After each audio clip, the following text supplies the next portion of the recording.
जय सेवा जय जोहार. मी संजय सोळंके.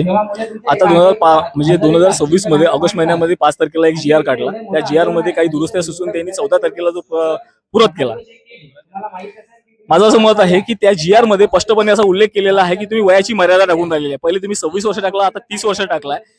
आदिवासी समाज हा दुर्गम भागामध्ये राहतो, तो त्या शिक्षणाच्या प्रवाहामध्ये येण्यासाठीच तर बरेचसे वर्ष निघून जातात. मग ते जर त्या इतके वर्ष निघून गेल्याच्या नंतर शिक्षणासाठी जर तुम्ही मर्यादा जर ठेवसाल तर ही कुठपर्यंत योग्य बाब आहे. विद्यार्थी हा आदिवासी क्षेत्रातला दुर्गम भागात राहणारा तो त्या शिक्षणाच्या प्रवाहामध्ये येऊन मग त्याचं वय कितीही असो, तो जर शिक्षण घेत असेल तर त्याच्या शिक्षणावर गदारोळ आणण्याचा अधिकार तुम्हाला का आहे का? तुम्हाला संविधानाने दिला अधिकार दिला शिक्षणाचा. त्याच्यानंतर तुम्ही म्हणता की विद्यार्थ्यांनी आपल्या मागण्या मागण्यासाठी किंवा पुरवठा करण्यासाठी या गोष्टीसाठी जर तुम्ही त्यांना म्हणता की तुम्ही बोलू शकत नाही, तुम्हाला अधिकार नाहीये, तर मग मला सांगा संविधानाची कलम 21 जे तुम्हाला व्यक्ती स्वातंत्र्य देते त्याचा काय अर्थ राहिला? संविधानिक दृष्टिकोनातून जर तुम्ही त्यांना जर तुम्ही त्याची घरचेपी करत असाल तर तो विद्यार्थी कुठपर्यंत टिकल? आणि मला एक सांगा की 15 किलोमीटरच्या आतमध्ये असलेला आदिवासी विद्यार्थी हा वसतिगृहामध्ये प्रवेश घेऊ शकत नाही, ही कुठली बाब? म्हणजे तुमचं म्हणणं असं आहे का की 15 किलोमीटरच्या बाहेरचे लोक हे बिचारे गरीब आहे, ते दुर्गम भागातून येतात, आणि 15 किलोमीटरच्या आतमधले लोक हे श्रीमंत आहे आदिवासी, त्यांना शिक्षणाचा अधिकार नाही? जर अमरावती विभागामध्ये 15 किलोमीटरच्या आतमध्ये एखादा गरीब विद्यार्थी राहत असेल आणि त्याला शिक्षण शिकायचं असेल तर तुम्ही त्याला कसं काय डावलू शकता?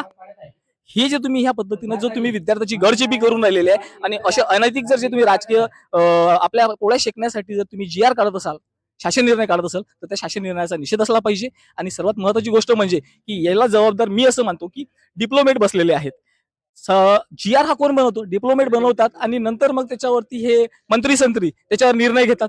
मग डिप्लोमेटला एवढंही कळत नाही का की आपण जो निर्णय GR काढून राहिलेला की त्या GR तो आदिवासी लोकांच्या हितासाठी असला पाहिजे, ना की त्या विद्यार्थ्याचं किंवा त्या आदिवासी समाजाची गरजेबी करण्यासाठी असली पाहिजे.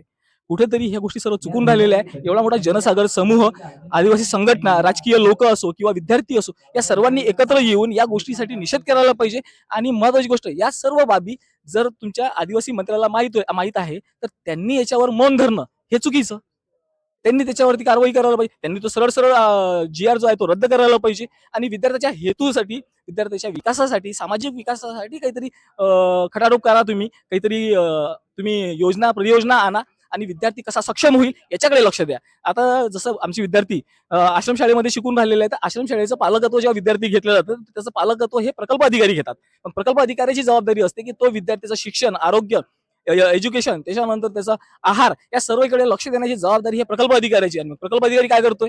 जर शिक्षण संस्थांमध्ये विद्यार्थ्याचा मृत्यू होत असेल आणि मग त्यांना जर तुम्ही प्रथमोपचारही देत नसाल, आता जसं आपला धारणी प्रकल्प कार्यालयातला एक विद्यार्थी आहे राजेश बाबू बेटेकर, या मुलाचा मृत्यू झाला 16 तारखेला, जो दगावला, त्याची नैतिक जबाबदारी त्या संस्थेची होती. त्या संस्थेने त्याच्यावरती प्रथमोपचार करायला पाहिजे होता, त्याला हॉस्पिटलाइज करायचं होतं, आणि ती माहिती त्यांनी प्रकल्प अधिकाऱ्याला द्यायला पाहिजे होती, प्रकल्प अधिकाऱ्यांनी त्याच्या आईवडिलाला द्यायला पाहिजे होती. या सर्व गोष्टी कुठेतरी डावलण्यात आल्या आणि कुठेतरी प्रशासन आणि शासन हे त्या संस्था चालकांना पाठीशी घालण्याचा प्रयत्न करताय.